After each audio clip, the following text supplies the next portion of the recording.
অন্তর্বর্তীকালীন সরকার গত 13ই নভেম্বর সরকার অনুমোদিত খুচরা সার আইডি কার্ডধারী ব্যবসায়ীদের বাতিল বলে গণ্য করে, কিন্তু আমাদেরকে কোনো ধরনের নোটিশ করেনি।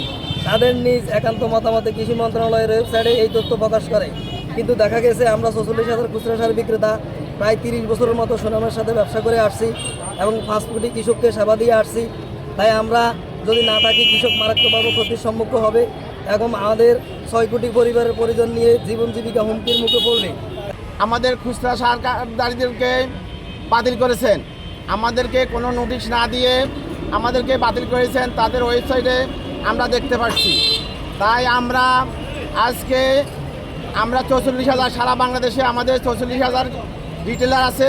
এই রিটেলারদের আমাদের আজকের দাবি মাননীয় কৃষিমন্ত্রী এবং প্রধানমন্ত্রীর কাছে আমাদের আবেদন নিবেদন, আমরা আমাদের এই 46,000 কার্ডধারী এবং 5 কোটি কৃষকদের সেবা দিয়ে আসছি এবং আমাদের 6 কোটি পরিবারের জীবন যাপন জন্য আমরা আজকে মানববন্ধন করছি। আমাদের এই খুচরা সার কার্ড আমাদের বহাল রাখতে হবে। মাননীয় প্রধানমন্ত্রীর কাছে আমাদের আজকের এই আকুল এবং আবেদন। দাবি না মানা হয় তাহলে আমরা সামনে অন্তত ঢাকা প্রেস ক্লাবে অন্বেষণ কর্মসূচি করার সম্ভাবনা আছে।